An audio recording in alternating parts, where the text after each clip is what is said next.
my personal functions during our operations in Bakhmut, a few missions were sapper specific.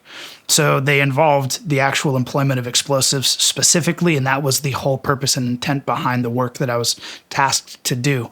One of the interesting things about my role, though, specifically is not every job requires a sapper, but a sapper may be required at any time, right? And this applies across, the AOs or areas of operation, whether it's in a city or in a field or in a forest. A sapper may not be needed immediately, but it's good to have that skill set on hand. So I would embed with other teams and be able to perform the sapper skills that I have and deal with the explosive side of things. And I'd always bring explosives with me just in case. But in addition to that, I had to be able to function as a light infantryman. So to be able to perform those combat tasks as just a standard soldier is absolutely critical, right? One thing we tell our guys is soldier first, sapper second. Right? If you can't be a soldier, then you have no place on the battlefield as a sapper.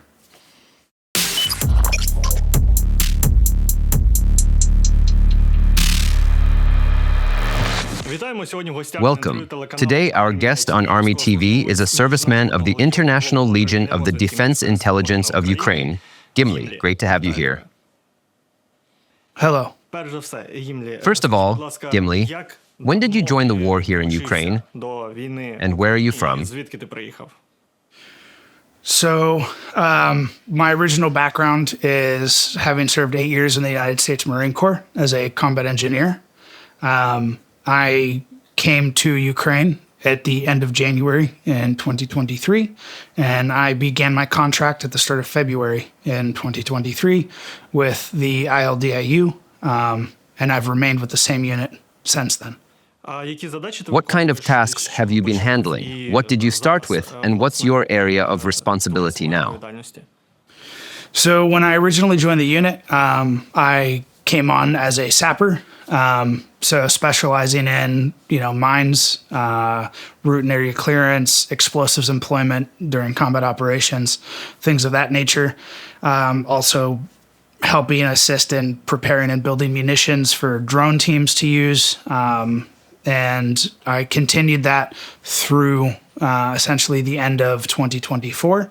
Now, currently, I'm performing roles as the company first sergeant for Able Company. Able Company is a mix of what were previously 3 separate teams of Westerners within our unit, and we have come together because our teams worked very well together, and we're now running that in more of a company fashion rather than just individual teams with pre-designed tasks separate from each other. Oh, that's really interesting. You say Westerners, and I instantly think of Americans. For the most part, when I hear International Legion, I picture U.S. servicemen who came over from America, maybe some from the UK. But in reality, in your company, what nationalities are your guys? Without speaking specifically to my company, just due to the understanding of, not wanting to say too much. What I can say is that throughout my time in service with the men that I've worked with or the soldiers who've served underneath my command specifically, they've come from a variety of nations. We do hear a lot about, the United States and England, but there are soldiers from Finland, Spain, France, Germany, Italy, so a variety of nations throughout Europe, as well as, of course, Canada, Mexico, Colombia, Argentina. So they're, Australia and various countries within Africa as well. There's not really any one area of the world where we have soldiers come from. It's literally all over. You came here with combat experience. You'd already been in action before. So I'd like to ask about your combat background and also about your fellow soldiers. Did most of them have experience too? Or were there some who joined up and got their first real taste of combat only here in the Russo-Ukrainian War? So just a point of clarification, I did have military experience. I'd served 8 years in the U.S. Marine Corps. I was a combat engineer, which meant that I had a variety of skill sets and tasks, route and area clearance, learning how to sweep for IEDs, basic use and handling and combat employment of explosives. But I myself did not have a combat deployment during my time in the Marine Corps. I didn't see combat. Combat was something that was new to me once I'd come here to Ukraine. However, I did have a vast amount of experience in particular skill sets that would be applicable and work and prove to be useful. But I myself, as well as many others, we didn't see combat until I had come to Ukraine. So yeah, you had a service background, but you had to face all of this head on here. And that's why I wanted to ask. A lot of soldiers who had combat experience, who'd fought in Iraq or Afghanistan, or taken part in different missions, they came to Ukraine and were like, whoa, this is a whole different kind of war. They had to completely rebuild their understanding of what combat looks like on this scale. But in your case, you jumped straight into this full-scale war. Tell us about your first combat experience, your first time in a real fight, and what it was like getting closer and closer to the front line here in Ukraine.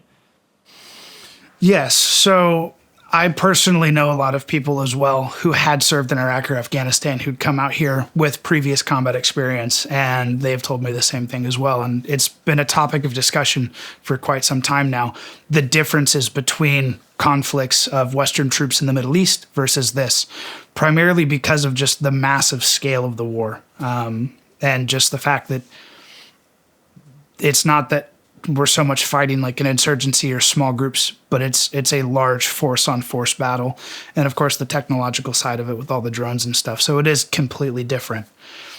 In regards to my own personal combat experiences, I would say it was eye-opening because not having had combat experience prior to coming to Ukraine, I needed to keep that in mind that I didn't know how I would react, right? I had training to assist me in how I would react, and I had training to sort of help me maintain my calm and collected state of mind so I could perform tasks.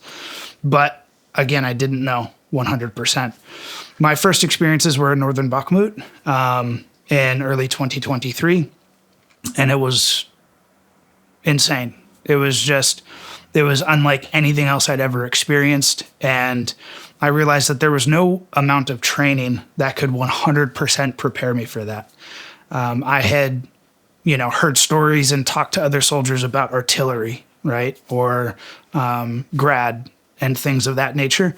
But until I'd actually experienced it, I realized that there was such a huge disconnect between what I'd heard and been told and thought I knew versus what I actually knew. Now, when people think of Bakhmut, they usually think artillery, enemy airstrikes. But what I personally saw there was something different. Small unit firefights. Before that, when I was serving in the infantry, it was mostly digging in and waiting out shelling. I didn't even see the enemy. That's how it was. But in Bakhmut, I'd already been transferred to aerial recon, and things got much more up close and personal. One building would be ours, and the next already taken by Wagner. We were in gunfights, throwing grenades. It wasn't just artillery anymore. That's when I first saw real CQB, close quarters battle between small tactical groups. So I'm curious, back in Bakhmut, were you already serving as a sapper? Or did you have to take on multiple roles at once? So for the first part of that, yes, it's absolutely a different kind of warfare than, say, in like the trenches outside of Zaporizhia, because everything is close quarters, or at least much more close quarters. You have, like you said, everything from, aviation, grad, artillery. There were drones. Drones was something that was obviously brand new to me when I'd first started there. And FPVs and stuff, they were still sort of becoming more common. Obviously, the difference between early 2023 and now, from my personal experience, it's a huge, huge difference in the amount of drones involved in the warfare. Back then, we were mostly worried about them being used to call in artillery or to correct artillery, and then, drone drops here and there. And yeah, everything is close quarters. It's not so much just, long range weapon systems and IDF. There was a lot more, use of, grenades and rifles and everything, because like you said, one building is ours, the next building could be somebody else's or the gray zone, and you don't know. My personal functions during our operations in Bakhmut, A few missions were sapper specific. So they involved the actual employment of explosives specifically, and that was the whole purpose and intent behind the work that I was tasked to do. One of the interesting things about my role, though, specifically is not every job requires a sapper, but a sapper may be required at any time, right? And this applies across, the AOs or areas of operation, whether it's in a city or in a field or in a forest. A sapper may not be needed immediately, but it's good to have that skill set on hand. So I would embed with other teams and be able to perform the sapper skills that I have and deal with the explosive side of things. And I'd always bring explosives with me just in case. But in addition to that, I had to be able to function as a light infantryman. So to be able to perform those combat tasks as just a standard soldier is absolutely critical, right? One thing we tell our guys is soldier first, sapper second, right? If you can't be a soldier, then you have no place on the battlefield as a sapper. I'm really curious about your sapper background and how it compares to what Marines are taught versus what you've seen here in Ukraine. Because here, sappers are kind of their own tribe, almost a subculture. Sometimes they're older guys, always tinkering, soldering wires, building improvised tools. And yeah, they've got a reputation for being bold, a little reckless. There's even a saying among Ukrainian sappers, you only get two chances to mess up. First, when you choose the job, and second, when something goes wrong. So what's it like in the US? Who are the sappers there? Are they anything like our daredevils? So, having been trained in the Marine Corps as a combat engineer, explosives employment and route and area clearance is what we refer to it as, like clearing lanes. That was still focused very much on the Middle East. So a lot of the training was for like IEDs, improvised explosive devices, using a metal detector to try and find thin wires from a command point to point of detonation. Whereas obviously out here, it's so much more than that. The training that I had received as a combat engineer, it was a great foundation. It was a great starting point, and it gave me the experience and knowledge that I needed to begin the work. But under no circumstances would I have ever said that I was completely, I had all the training I needed, because that's something I tell everybody all the time is training for this kind of work never stops. You never know enough, right? Once I came to Ukraine and I fell under command of some senior members who had the same skill sets as sappers is really when the training started. Because there was all sorts of, take this and remove this, but don't remove that one part, because if you remove that one part, it's not safe to use anymore. So that was very eye-opening, but not necessarily in a bad way. I feel like the more that I understand about the things that I work with, the better I can use them. That sort of learning and being taught by more senior people and more experienced people, that continued and still continues to this day. I became in charge of a sapper section in end of March 2023 and built it up from there. And we ended up being able to operate incredibly effectively throughout several AOs through 2023 and spring of 2024, at which point then I had the ability to go to the Sapper School, the Armed Forces of Ukraine Sapper School, which was a phenomenal experience because it showed me the massive variety of items, aside from what I already knew. There's a massive variety of items that are used out here. And you get to learn how things are designed to be used, the way they were intended to be used. And then you can compare that to how you've seen them be used, whether it's by us to help create fighting positions or something like that, or if it's fucking Russians booby trapping shit and tearing things apart and making them more dangerous to try and kill people. It really shows you the wide variety of ways one item can be employed. And it gives you a better understanding of sort of the threats that are currently out there. And it allows you to think ahead about the threats that may come from those same items. Were you around in Bakhmut when this happened? Or maybe you heard about it? There were some volunteers from Dagestan fighting on our side, and somehow they got their hands on 2 tons of TNT. They kept trying to figure out where to set it off. Eventually, they came up with a plan. Load it all into a vehicle, rig it with remote controls, and drive it straight into a Russian position to blow it up right in their courtyard. Ever hear about those guys? Real legends. I've heard of it. I personally have never seen items used in that particular fashion, but I'm a fan if it kills Russians. Yeah, that was a seriously risky mission. We were all waiting. They were scouting the front line, trying to figure out the best route in. I never found out how it ended. I rotated out, and later I saw Russian reports claiming that Ukraine had used some insanely powerful weapon in Bakhmut. Said it left a massive crater. And I just thought, man, I really hope those guys pulled it off. So on the topic of sappers and mines, during the Bakhmut campaign, were you mostly planting or clearing them? So primarily in Bakhmut, it was not so much demining as it was ensuring that if there were traps or some other items that were sensitive, especially UXO, like unexploded ordnance. So like, and if artillery round comes through a wall and doesn't explode, well, that's now a danger inside of a building that we have to stay in. So understanding how to sort of safely, if possible, remove that threat. In addition to that, combat operations within cities, you might not always want to use a door or a window. You might need to or want to make your own.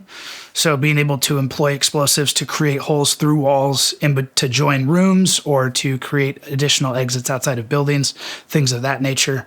That falls within the purview of the sapper work as well. Sometimes you want to use better calculations so your holes aren't huge or too small, right? A sniper doesn't want a body-sized hole to shoot from. They want something smaller. But an infantryman might want a large hole to be able to pass from one room to another without having to go into an exposed hallway. So things of that nature. That's a really fascinating side of sapper work, how it's being applied like that. It's a whole shift in tactics. In some urban fights, guys were tearing up floors inside houses to dig trenches right there for cover. Others, especially in high-rises, were blasting holes between rooms or floors to move through the building if one section caught fire. But what really stood out, snipers would come to you like engineers, show you a plan, say, we've got a UAR-10, we need a firing hole here. And you'd do the calculations, set the charge, and blow the exact hole they needed, right? Yeah, so there's a variety of ways to do it, but that's a perfect way to put it. If they need a small hole to shoot from, then they can come and I can either assist them and build the charge and show them how to use it, or actually go and employ the charge itself. And it gives them one extra, skill set. I'm not too familiar with the full range of U.S. mines. I know C4, obviously, and the Claymore. But in the Russo-Ukrainian War, has anything in the world of mines really caught you off guard? Maybe some kind of advanced IED, or something like the OZM-72 that jumps up and explodes mid-air, spraying shrapnel everywhere. Was there anything that genuinely surprised you? Something you hadn't come across before? I'm still surprised every day because with my job specifically, anytime there's, new explosive items, whether it's something made in Ukraine now, or it's something that comes from a partner nation, from France or England or the US or Canada or Germany. So I'm always coming across new to me, interesting things that I haven't come across before. And so immediately start to learn about them. But one of the biggest things I think, that surprised me when I first came here was just the vast amount of ways that certain Soviet-era explosives could be used, which I guess looking back on shouldn't have been so surprising because that's how they were designed. But one of them for sure is like the OZM 72. There's a variety of ways that can be used. And having never come across something like that before prior to coming to Ukraine, it was really eye-opening. It's like, oh, well, shit, like this could be on a tripwire, or it could be on, tied into a system that's like seismic censored. So the idea that there was an item, right? And this is like the Palm 3, right? Seismically censored or seismically triggered items. The idea that there's nothing I could do to stop it and simply walking through a field might set it off. That was incredibly eye-opening. Once you wrap your head around that, though, I started to look at other things that for me were much more impressive, which is just the rapid progression of modifying items. The way that originally a TM62 tank mine, it was in the ground. That's all it was, right? It was just a stationary piece of munition. But now it's, you drill a hole here and it's dropped from a Baba Yaga. Or I'm sure a lot of us have seen the video of, the sapper who throws a tank mine into a little dacha and the house just completely disappears. But seeing the way that items have been used in different ways and continue to be done is always impressive, both in a good way and a bad way. It's unfortunate because sometimes those modifications aren't made by us, and it's something that we see and then have to deal with, and we have to try and mitigate that new threat. But other times it's modifications made by us, and it's incredibly impressive, just the ingenuity and the creativeness of the Ukrainian spirit.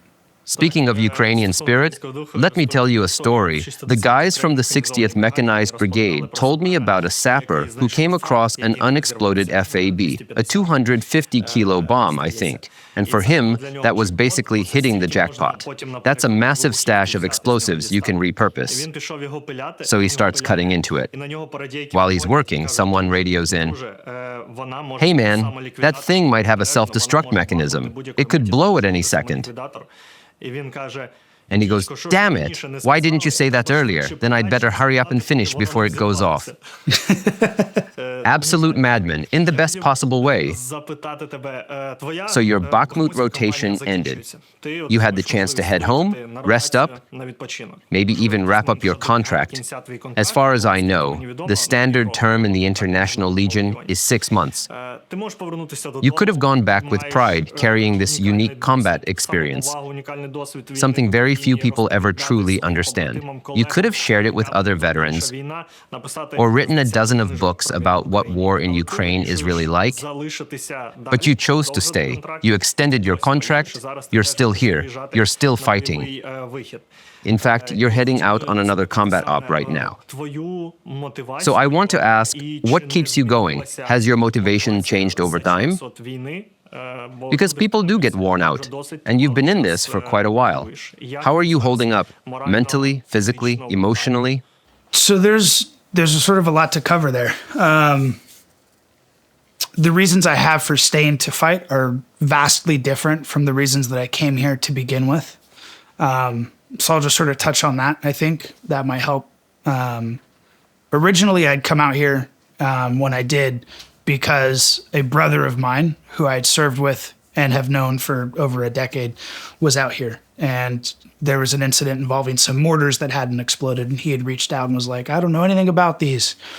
How safe am I to go towards that area again?" And I'd sort of provided him some guidance. And he had come back and said, "Hey, we don't have a lot of people in our particular unit right now with your skill set. Would you be willing to come out and help?" And I said, "Yes, absolutely." So originally I had come out here with the direct motivation of providing help in my area of expertise because a brother had asked me, and on a broader scale because I was disgusted by what the Russians were doing. And so from a moral standpoint, it made sense and it seemed correct and right to do that because I had this skill set that could be useful and I wasn't using it back in the United States. But out here in Ukraine, there were many, people of various ages who were being forced into a war they never wanted to be a part of. So it didn't sit right with me that I had a skill set that could potentially save lives and have a positive impact, and I wasn't using it. I didn't feel right about that. So I came out here initially with that in mind. Since then, my reason and motivations for staying and continuing to fight have vastly changed. The biggest one is, and I've talked about this with some other people, but the biggest one is Ukraine is home for me. And I mean that not so much in the, oh, I love the country, I love the people. No, for me, Ukraine is home. I plan to stay here. I plan to live my life here. I have no intention of leaving. As a matter of fact, I recently received my citizenship, which is a huge step. It was something that I wanted for a long time. Big congrats, man. So I am a citizen of Ukraine. Thank you. So why wouldn't I stay? This is my home now. It was maybe not the initial thought and plan that I had when I came out here, but that's my motivation for staying now and continuing to fight. So for me, mentally, emotionally, everything is good. Everything is fine. I'm here to fight for what I intend to make my home. That's really interesting.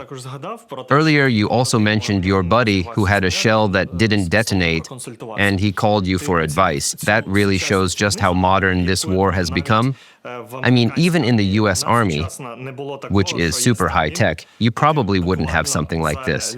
You're just a kilometer away from the front line, but you've got Starlink, and you can literally hop on WhatsApp, say, hey man, and start asking questions or even use a Snapchat filter. It's such a unique mix of warfare and modern tech.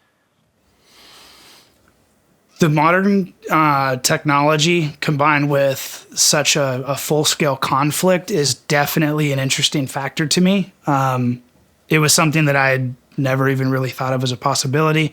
Coming from my time in the U.S. Marine Corps, it was always trained like, oh, you won't have your phones. Phones are going to be useless. You've got this giant green box, and that's your radio. That's your communication to the outside world, unless you're at like a very large base and they have internet set up. With things like Starlink, especially, but also just, some of the fighting is in areas where there's still cell service even. It's incredibly eye-opening. Because it was nothing, I never really thought of that as a consideration until I came out here. And the idea that I can utilize certain applications to reach out and stay in communication with people while I'm, a kilometer or less away from, Russian forces or something, that blows my mind. But there are a lot of really good positives about that because it allows for that open line of communication between teams that are working together or different units or the people on the ground versus their command. So it just gives one more asset to the troops and to the command to be able to provide better communication and maybe tactical guidance amongst a variety of other things. That's honestly wild. We're at a point where people on social media, like on Twitter, can get into arguments about the war or mobilization, and someone might say, oh yeah, you're talking about the need of mobilization, but what about you? Are you tweeting this from a trench or what? And the soldier can literally send a photo of his dugout and reply, as a matter of fact, yeah, I am. You also mentioned that when you first came to Ukraine, your motivation was different. But now you've grown to love this country. You've even taken citizenship and decided to stay. So I want to ask, when you were first coming over, what did you actually know about Ukraine? Did you know why the war had started, what was really happening, how long it had been going on, or even what kind of country Ukraine really was? I will be honest, my knowledge previously had been limited. It was not non-existent. I knew Ukraine, where it was on the map. I knew what the issue was prior to the full-scale invasion in 2022. I'd been serving in the United States Marine Corps when Russia illegally annexed Crimea and began their initial invasion. So I understood some of the history. Was no expert by any means, but I understood where the conflict started and that it all originated from, Russia not wanting to recognize Ukraine as its own, free and sovereign nation and wanted to try and take control of all of these other countries that it once owned during the Soviet Union. So beyond that, I didn't necessarily know the fine points or the full history. But since coming to Ukraine, obviously, that's something I've been working to learn more about, especially now that this place will be my home. It's important to me to learn the history, the proper, correct history, not one that was written for it, but the history that was made by Ukraine. Well, I guess learning Ukrainian is on the to-do list now, right? How's that going for you? What have you managed to pick up so far? I will be honest, I have been neglectful in my studies. That is something that I'm working to improve. Luckily, I have a very wonderful, beautiful girlfriend who is helping me with that constantly. She speaks very good English, so she's going to be helping me, as well as I intend on getting a tutor, because for me, learning Ukrainian is the next most important step. So that way I can speak the language of the country that I'm, calling home. What surprised you the most when you first arrived in Ukraine? You probably flew into the airport and then took a train across the country. So you get off at the railway station, take that first deep breath of air and think, all right, I'm here. I'm in Ukraine. What were your first impressions? Was there anything that instantly made you go, whoa, so this is how it is here? I expected something different. I think the thing that surprised me the most in a positive way was the strength and perseverance of the Ukrainian spirit. I landed in Krakow airport and I took a bus from Krakow to Kyiv. When I got to Kyiv, I knew that the war, the front, the zero line, was, a huge distance away from Kyiv at this point, right? So we're in 2023. And I still had it somehow in my mind, sort of images from World War II where, people wouldn't come out of their homes or everybody had left and nobody intended on coming back. But what I saw was something completely different. I saw Ukrainian people going to work, doing their jobs. And that really struck me as something beautiful and amazing, because here were people thrown into a conflict that they wanted nothing to do with. And they had the ability to just continue living their lives, even under the fear and threat of what Russia was doing. And so that really surprised me. In addition to that, I had obviously never traveled to, Europe even. And so seeing I think for me, traveling by bus through the country was a very smart way to do it, because I got to see all the different kinds of, areas in the country. There were huge fields of farmland, agriculture. There's cities, traveling through Lviv and, Kyiv, seeing the older parts of the city versus the newer parts of the city. There's forests, there's mountains. So just the vast kinds of, land and old historical parts of cities versus new modern parts, that was really amazing as well. Speaking of military stuff, let's start with weapons. For us, it was actually a pretty interesting experience. We're all used to the Kalashnikov system, so when we got issued AR platform rifles, it was like, whoa, this is different. Feels kind of weird. But for you, it was the other way around, right? You were used to AR rifles, so when they handed you an AK, had you fired one before? And was that a strange experience for you? So I've used and fired Kalashnikov rifles. I've never had that as my issued weapon. But coming from the Marine Corps, I was very familiar with the M4 AR style platform of rifle. And I'm no gun guru by any means, right? I'm not going to be able to tell you the ballistics and the specific data of every round from the rifle.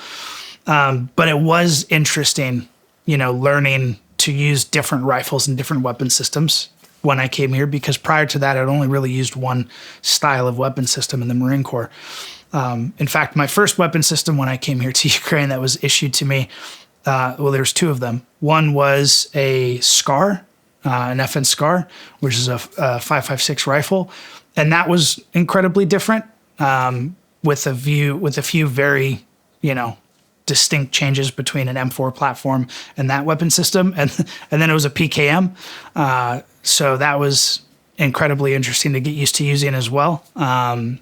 There's a bunch of differences between those weapon systems and what I'd been used to, and so just range time. It's really all I can say. Is just it took a lot of just go out to the range and practice and train with the weapon system to get used to it, and then it serves you well. So let's shift from weapons to people for a moment. When you go out on your first combat missions, you're working in a tight-knit team, everyone speaks English, you've trained together, drilled everything on the range, everything's clicking. But then you hit the actual front line, and it's a whole different kind of challenge. Now you've got to coordinate with neighboring units. You're working alongside Ukrainian brigades, mechanized units, infantry, air assault troops. What was your impression of the Ukrainian soldiers you interacted with? How did it feel working side by side with them in real operations? And especially, did you notice differences between them? Like, could you look at a guy and tell, okay, this one's clearly a contract soldier, experienced, probably been fighting for years. And this one maybe is a newly mobilized volunteer who's just getting started. I mean, no, you can't see the difference just by looking at the people. I mean, I know people who are career military and they look like they don't know what they're doing. And I see people who have served 1 week in the military and they're the perfect image of what a soldier should be. Really what it comes down to is their performance, their knowledge, and their capabilities, and their mannerisms, the way that they conduct themselves, the way they interact. What I have found is their motivations and their level of, I don't want to say commitment,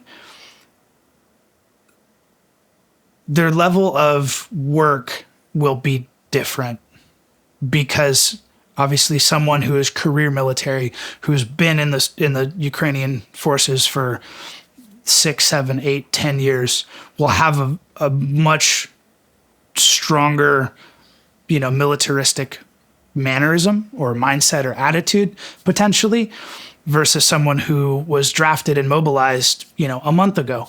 And then, of course, there's the difference in training. Obviously, someone who's been in the military for a very long time versus someone who's brand new.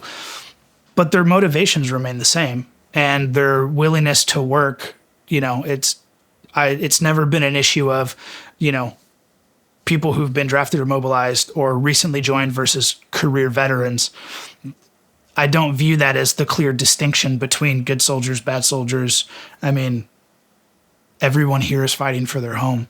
And that's made apparent with every Ukrainian I've worked with, which is one of the best things, is it's something that has, if anything, brought the troops closer to each other and bridged the gap between people who are newly mobilized and people who've been doing this for years. You're a Marine. And here in Ukraine, we've been watching American military movies since we were kids.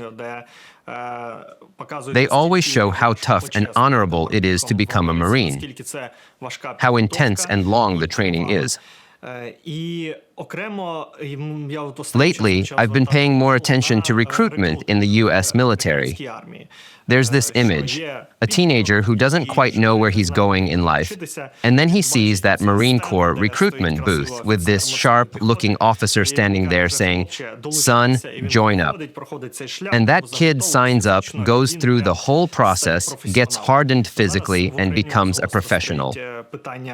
Right now in Ukraine, recruitment is a hot topic too. Some brigades have really raised the bar, and more people are watching and wanting to join. So I wanted to ask you, based on your US experience, what advice could you give? What made you decide to become a Marine?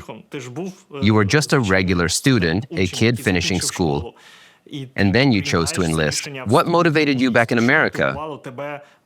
What were the things that pushed you to make that decision? So there's a couple parts to that answer. The first part was I wasn't a huge fan of school. I didn't like the idea of just immediately going from high school to college. But more importantly than that, it was for me sort of a tradition. My father had served in the Marine Corps. I had a grandfather who had served in the Marine Corps. A wide variety of relatives who'd served in other branches of the U.S. Armed Forces. So for me, there was sort of the idea that it was like a traditional thing amongst my family. And I would say more importantly than that, it was instilled in me that, duty and service to a cause bigger than yourself is something that everyone should aspire to. If I live a self-serving life, then there's not a whole lot left behind, right? There's not much of a legacy. But there's the idea that I'm a part of something bigger than myself that was always important to me. I wanted to be able to, protect and provide and serve for something larger. And the U.S. Marine Corps offered that. It was something that, it gave me purpose. And that purpose was at the time, that was something that I believed in, and that was a drive that I had. I believe very much can be said now for the Ukrainian armed forces. Service to the country is very important. It's your home, it's your nation. And so I think for young people here in this country, it would make sense to me that resonates just as strongly as it did for me, in 2013 when I chose to join the Marine Corps. So tell me, we've all seen those Marine Corps boot camp scenes in the movies. The drill sergeant screaming in your face, everyone running nonstop, getting smoked, constant pressure. I'm sure you've seen a few of those movies too. Now that you've actually been through it yourself, is any of that accurate? Or do you watch those scenes and think, man, that's just Hollywood nonsense. It's nothing like what it's really like on the inside. It depends on the movies you're watching. Some movies get it much more accurate than others. It was 13 weeks, and it was, for a number of years, the hardest 13 weeks that I'd ever worked. In my personal opinion, it was harder to become a Marine than it was to stay a Marine, because everything was new, everything was different. Yes, the drill instructors love to yell, and they're constantly running around screaming. Nothing is done slowly. Everything is rushed, and everything's with a quick pace, rapid. But there are movies that it's like, no, they're not running around beating all the recruits. No, they're not just throwing you into super shitty situations with absolutely zero guidance. Like, everything's structured and there's a purpose behind it. There's the intent of what's being done and the intended learning point. But yes, it is incredibly difficult. I can't speak to it now. I haven't. I did Marine Corps boot camp, 10 years ago. No, 12 years ago. But at the time, it was incredibly difficult. And, going in sort of at my physical peak, or moving into my physical peak, I was 18 going on 19 years old, incredibly physically fit. I thought I'd prepared for it, and I still lost I want to say it was 15 kilos during the training. But there must come a moment when something shifts in you mentally, a kind of moral or psychological break, or maybe transformation, when you realize you're capable of more than you thought. That's actually the part I wanted to ask about, the psychological side. Here in Ukraine, we've got similar kinds of training. One of the best known is the Special Operations Q course. A friend of mine went through it. He told me, there's one rule: never think about the future. Just survive today. Focus on getting through this one day. And he said, don't listen to your brain. The moment you start thinking, why am I doing this? Why did I even come here? Your brain will give you a million reasons why this was a bad idea, and you'll quit. He said, you've got to switch your brain off and just focus on getting to the end of the day. So how was that for you, mentally, psychologically, when you were going through it? I completely, or almost completely agree with what your friend said. The idea of, in my personal opinion, it's still important to think ahead because you want to understand where you're going. But getting stuck in the far future is definitely not the wise idea. It was something that it was a mindset that I employed when I was going through Marine Corps boot camp. It was something that I've employed on nearly every day since then, and particularly here in Ukraine, focusing on the task at hand, understanding what needs to be done now so I can do what needs to be done next. I don't necessarily want to think about how difficult the task is 10 steps down the line, because that's going to cause my mind to waver. I'm going to focus on those doubts, which pulls my focus and attention away from the here and now. That's something that's employed not just in combat or on mission. I mean, that's something that I think it's an intelligent way to view life in general. Have an understanding of where you're going in the distant future, but focusing on the here and now, because that's what we have control over. Things like Q courses and, very difficult training regimens, those try to instill that psychological mindset into people, because it's not something everybody just has naturally. It's something that you can learn, though. And it's very important to learn that. The Q course is a perfect example. It's the same reason why in the U.S. military we run a lot of obstacle courses.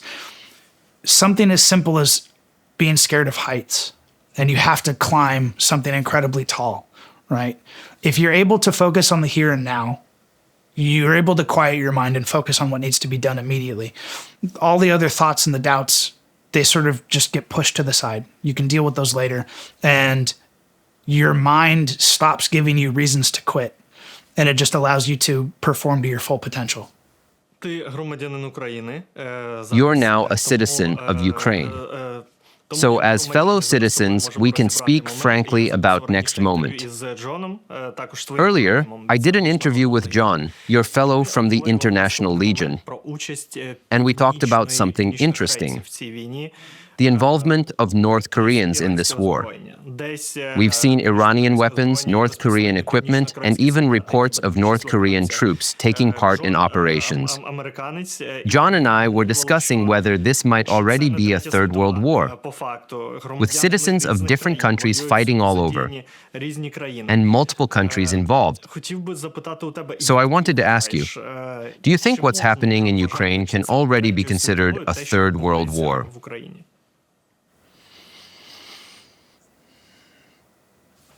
That's a difficult one, or perhaps not so difficult. I'm by no means a political analyst. I'm not going to pretend to know the goings-ons of every country involved. But what I will say is, not every war involves boots on the ground, right? You have your primary conflict between, the invading Russian forces and the Ukrainian forces, sure. But then you have, North Koreans involving themselves. You have the Iranian weapon systems. And you have a lot of nations that are providing support and aid to Ukraine. And then you have other nations that are providing support and aid to Russian forces. That's about as global as it gets. I don't know if I'm qualified enough. I'm not qualified enough to say whether this is the Third World War or the start of it.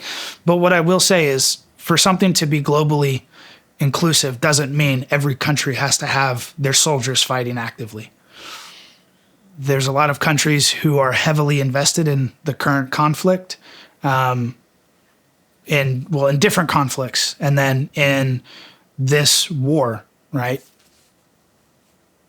For better or for worse, I would say it would be safe to assume that the global scale of this is not going to die down anytime soon, unfortunately. If anything, it's sort of opened up more opportunities with Russia involving more countries as well. Like, North Korea had just been doing their own thing, as far as I'm concerned, as far as I know. But now they have troops on the ground. Seems pretty fucking close to World War III to me. Let me circle back to something you touched on earlier. You mentioned that your view of Ukraine changed over time. You came with one idea, but eventually you developed a real connection to the country and even took citizenship. But what about your view of Russia? When you first arrived, you already knew it was the aggressor, the one invading, occupying, annexing territory. And then you encountered Russians in a much more direct, personal way on the front line. You've been in the fight. You've even seen them face to face in combat. Has your attitude toward Russia, or toward Russians, changed since you started fighting this war? This may seem like an ignorant answer, but if anything, the dislike and distrust towards the Russian people has only grown. Not liking them, I guess, would be the lightest way to put it, because of the things that they had done. But just seeing the constant waves of destruction and their lack of humanity, particularly in their target choices, and as a result, the death and destruction, I view them less and less as...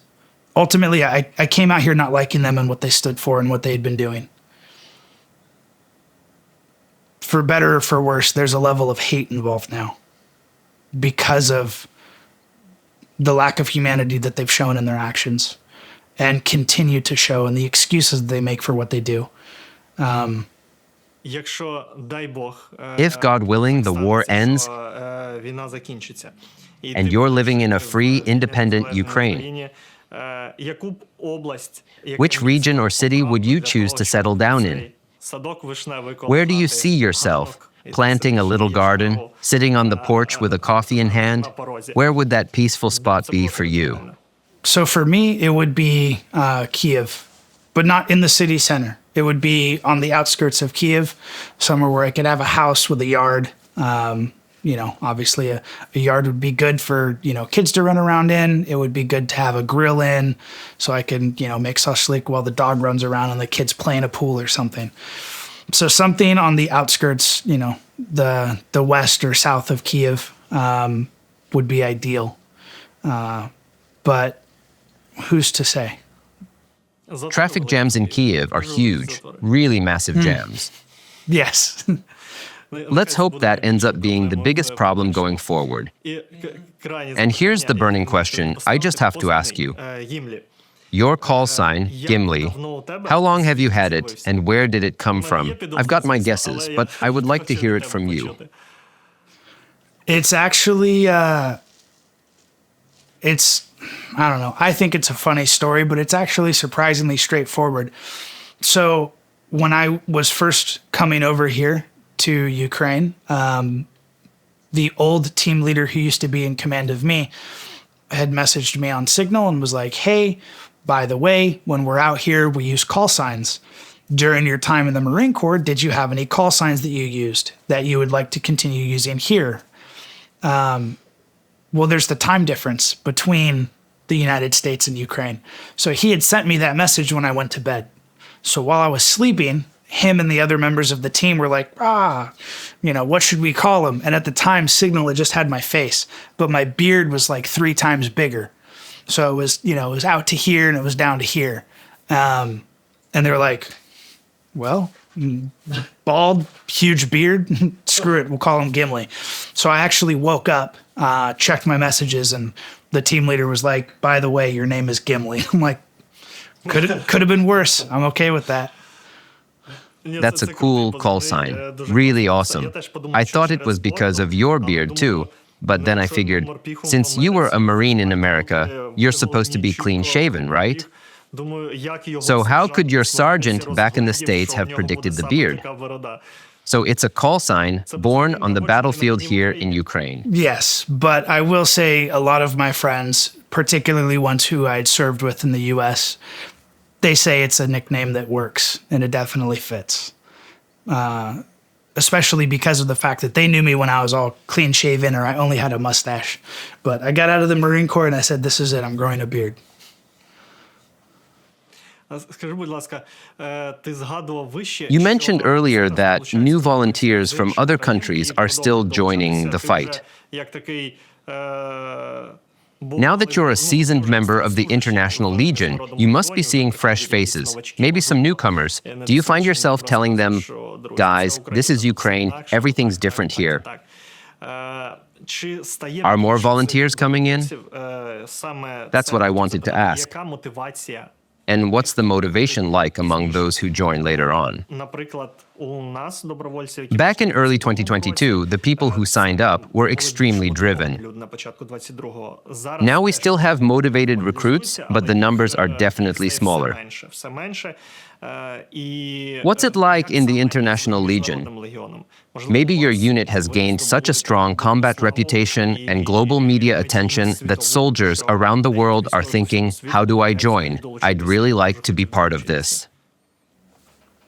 In my personal experience, I wouldn't say that the Western recruitment has slowed down very much.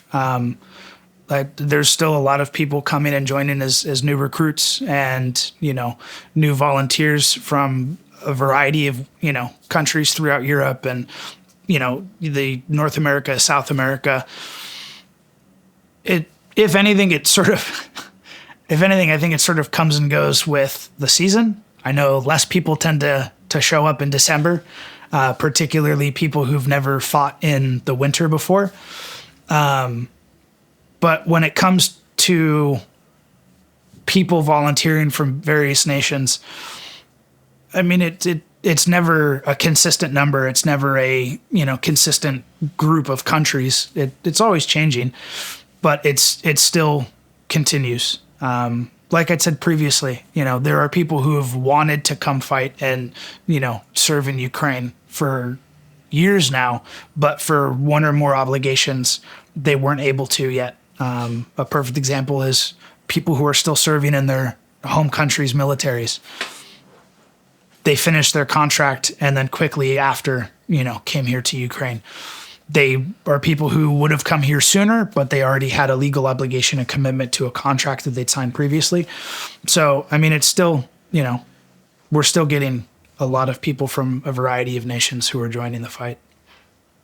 If you had the chance to speak directly to potential recruits, what kind of people would you want by your side in the field? So for the sapper section, BARB team, which is now the Combat Engineer Sapper section under what we call Able Company in our unit. Able Company is the company that I'm the first sergeant of. Able Company needs troops. We need soldiers. We need people who are either able and competent fighters or are willing to become the competent fighters that are needed. Specifically for the sapper section, sappers are always needed. It's a skill set that will never not be needed, and the more you have, the better you'll be. If you're someone who is intelligent, I don't want someone who's going to hit a mortar with a hammer. But if you are keen and interested and you have a certain level of bravery and analytical skills, then we can teach you to become a sapper. You don't have to be a sapper already. A lot of our sappers are people who have been, taught and trained here in Ukraine. But yeah, if you want to join the fight and serve a good purpose, whether that's as a sapper or a light infantryman, Able Company has a home for you. We'll leave the link as well. Check out the International Legion recruitment under this video. And one last question. The sapper's job now has probably shifted more toward preparing bombs for remote mining, making explosives for FPV drones, and delivering different types of explosives to the Russians. But is there still a lot of traditional fieldwork involved? Are you still out there on foot, clearing or laying mines the old-fashioned way?